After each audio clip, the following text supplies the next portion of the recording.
ہمارا جو انصاف کا نظام ہے اس میں مجھے امید نہیں ہے کہ مجھے کوئی ملے گا، انصاف ملے گا۔ لہذا اس باری میں نے کیا کیا، میں یہ جیو گروپ کے خلاف لندن میں اب کیس کر رہا ہوں۔ میں نے وکیل سے بھی بات کر دی ہے، میں اس کے اوپر لندن میں کیس کروں گا، اور وہ اس لیے کروں گا کہ میں وہاں لندن میں ہماری رجسٹرڈ چیریٹیز ہے جس کا میں سربراہ ہوں، نمل یونیورسٹی اور شوکت خانم کی، اور کیونکہ انہوں نے یہ وہاں بھی چلتا ہے تو ادھر میں اب ان کے اوپر کیس کروں گا کہ یہ جو میرے اوپر انہوں نے جو میری کردار کشی کی ہے، اب یہ وہاں جواب دے گے، کیونکہ ہم پیسے اکٹھے کرتے ہیں شوکت خانم کے لیے اور نمل کے لیے، تو لہٰذا میں لندن میں بھی کیس کروں گا۔ یہ جو شخص ہے، یہ جو فراڈ ہے، اس کے اوپر میں دبئی میں بھی کیس کروں گا، اور ان کے اوپر یہ جیو کے اوپر دبئی میں بھی کیس کروں گا، اور پاکستان میں بھی کیس کروں گا۔ اور میں نے فیصلہ کیا ہے کہ اب ہم ان کو اس لیے عدالت میں لے کے جائیں گے کہ ہم ثابت کریں گے کہ ان کا جو طور طریقہ ہے، یہ جو جیو گروپ ہے، یہ اس ملک کے اندر پروپیگنڈا کرتا ہے۔ یہ جو جیو گروپ ہے، اس کا مقصد اس ملک کے اندر آزادی صحافت نہیں ہے، یہ اس کو اپنے میڈیا گروپ کو استعمال کرتا ہے، یہ ایجنڈاز کے لیے استعمال کرتا ہے۔ یہ جو انہوں نے آدمی کو پکڑا اور جو دبئی میں یہ جو سارا دبئی سے اور یہ جو پروگرام کیا ہے، اگر یہ دیانتداری سے صحافت کرتے تو ان کو پتا تھا کہ یہ فراڈ آدمی ہے۔ کبھی ایک آدمی جس آدمی کی کریڈیبلٹی کوئی نہیں ہے، اس سے تم 10 دفعہ سوچتے ہو کہ اس سے ہی آپ اس کے نام پہ یہ پروگرام کر رہے ہو، تو اگر آپ ایمانداری سے صحافت کرتے آپ کبھی ایسے گواہ کو نہیں لیتے، لیکن انہوں نے اس کو پوری طرح اس پروگرام کو ایسے بنایا اس گواہ کو کہ جیسے واقعی یہ سچ ہے۔ تو اس لیے اب مجھے کم از کم برطانیہ کی عدالت کو تو مجھے پتا ہے، کیونکہ میں نے وہاں ایک کیس لڑا ہوا ہے، اور مجھے اتنا بھی پتا ہے کہ 2 ہمارے لوگوں کے اوپر جب انگلیاں اٹھائی گئی، اور اس میں سے ایک ہمارا جو وزیر تھا اس نے لندن میں جا کے انصاف لیا، تو میں بھی انشاءاللہ ادھر اب ان کے اوپر کیسز کروں گا تینوں جگہ کے اوپر۔ اور میرا جو آخر میں جو میری پھر سے اپنے سپریم کورٹ کے چیف جسٹس صاحب سے بڑی ریسپیکٹفلی، آنریبل چیف جسٹس سے پھر میں اپیل کرتا ہوں کہ 5ویں دن ہو گیا ہمارے سینیٹرز اور ہمارے پارلیمنٹیرینز کوشش کر رہے ہیں کہ کیس ہمیں انصاف ملے، اور انصاف کسے ملے کہ اگر پاکستان کا جو نمبر 1 انویسٹیگیٹو جرنلسٹ ارشد شریف،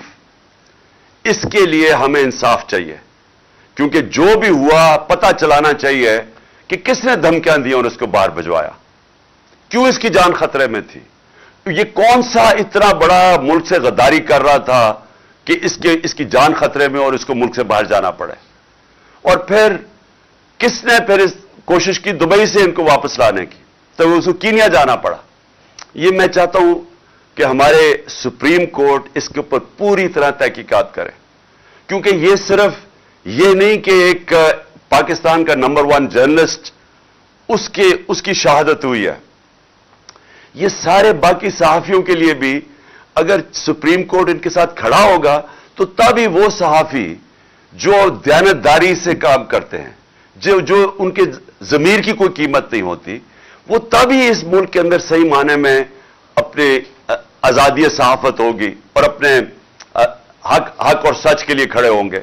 تو اس لیے میں سب سے پہلے تو یہ، اور پھر سے میں اعظم سواتی کا کہتا ہوں کہ یہ پاکستان کا سینیٹر ہے، ایک ملک کا سینیٹر سے اگر یہ ہوتا ہے جو اعظم سواتی سے ہوا ہے، اور یہی نہیں کہ جو اس کے اوپر تشدد کیا گیا اور ایک ٹویٹ کے اوپر، اور میں یہ دیکھ رہا تھا کہ اسلام آباد ہائی کورٹ میں ایک جج صاحب نے یہ کہا ہے کہ ٹویٹ کے اوپر آپ کسی کو بھی یہ نہیں کہہ سکتے کہ ملک میں کوئی بغاوت کرنے جا رہا ہے،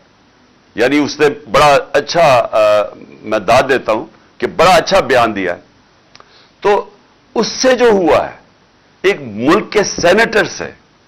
اور جس طرح پھر وہ جو ان کی وائف کے ساتھ جو ان کو ویڈیو بھیجی گئی ہے، یعنی اس طرح کی چیز اگر ہماری سب سے بڑا جو آخری جو لاسٹ ریزورٹ والا انصاف لینے والی جگہ سپریم کورٹ. اگر ہمارے چیف جسٹس صاحب سپریم کورٹ اس طرح کے اعظم سواتی جیسے آدمی کو، ایک سینیٹر کو، ایک نمبر 1 جرنلسٹ کو، اور پھر تیسرا ملک کا ایکس پرائم منسٹر، سب سے بڑی پارٹی کا جو سربراہ ہے، اگر ہمیں انصاف نہیں ملے گا تو اس کا مطلب تو اس ملک میں کسی کو تو اور کوئی چانس ہی نہیں ہے انصاف ملنے کی. عام آدمی تو کوئی سوچ بھی نہیں پھر سکتا کہ طاقتور کے سامنے جب وہ کھڑا ہوگا تو اسے انصاف ملے گا. تو یہ ایک ملک کے ڈیفائننگ مومنٹس ہے، فیصلہ کن وقت ہے ہمارے ملک کا. اور اس لیے ہم ریکویسٹ کرتے ہیں کہ اس ملک کو حقیقی طور پہ آزاد کریں، انصاف دے کے. انصاف دیں گے ہی تو قوم آزاد ہوگی. جب میرے پاس حقوق ہوں گے تو وہ مجھے آزاد کرے گا. یہاں کے جو پاکستانی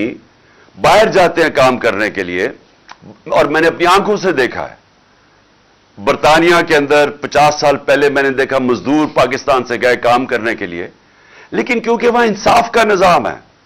حقوق ان کو تحفظ دیتا ہے، کیونکہ وہاں لوگ آزاد ہیں. ہمارے پاکستانی وہاں زیادہ آزاد ہیں، نچلے طبقے کے لوگ وہاں زیادہ آزاد ہیں کیونکہ پروٹیکشن ہے. دیکھتے دیکھتے کہاں سے کہاں پہنچ جاتے ہیں، وہ خوشحال ہو جاتے ہیں، وہ ان کے بچے کوئی ڈاکٹر بن جاتا ہے، کوئی کچھ بن جاتا ہے، کیونکہ جو معاشرہ ہے وہ موقع دیتا ہے لوگوں کو اوپر آنے کے لیے، کیونکہ وہ انصاف دیتا ہے، وہ لوگوں کے حقوق کی حفاظت کرتا ہے. تو پاکستان میں بھی وہ وقت ہے کہ ہم اس ملک کو اب ایک آگے لے کے جائیں. یعنی یہ جو مشکل آج کل دور ہے اور یہ جو چور اوپر مسلط ہے، اس میں سے جو اس اندھیری رات میں سے یہ جو روشنی اب یہ ہے کہ شاید ہمارا انصاف کا نظام کام کرنا شروع کر دے، شاید ہمارا انصاف کا نظام کمزوروں کو تحفظ دے دے جب وہ طاقتور کے سامنے کھڑے ہوتے ہیں. اور یہی میں ہمیشہ کہتا ہوں کہ ہمارا ملک اسلام کے نام پہ بنا تھا. عظیم نعرہ تھا پاکستان کا، مطلب کیا؟ لا الہ الا اللہ. کہ وہ لا الہ الا اللہ جو انسان کو آزاد کرتا ہے، کہ جب وہ سوائے اللہ کے انسان جب کسی کے سامنے نہیں جھکتا، وہ انسان آزاد ہو جاتا ہے. اور پھر جو قانون ہوتے ہیں اسی لا الہ الا اللہ کا جو فلسفہ ہے، وہ پھر انصاف اور عدل اور انصاف کے قانون وہ پھر انسان کو پروٹیکٹ کرتے ہیں، آزاد کر دیتے ہیں. تو ابھی تک تو انصاف نہیں ملا اس ملک میں لوگوں کو، اور اسی لیے ہم آگے نہیں بڑھ سکے، اس لیے ہم مقروض ہیں، اس لیے ہم دنیا میں باہر قرضے مانگتے پھرتے ہیں. اس لیے آج یہ جو 75% پاکستان کی اب رسک فیکٹر بن گیا ہے کہ ہم اپنے قرضے نہیں واپس کر سکتے. تو یہ وجہ یہ نہیں ہے کہ ملک میں وسائل کی کمی ہے، وجہ نہیں ہے کہ ہمارے لوگ ٹیلنٹڈ نہیں ہیں، یہ باہر جا کے بڑے بڑے کام کرتے ہیں. وجہ یہ ہے کہ پاکستان کے اندر حقیقی آزادی نہیں ہے، کیونکہ عدل اور انصاف نہیں ہے.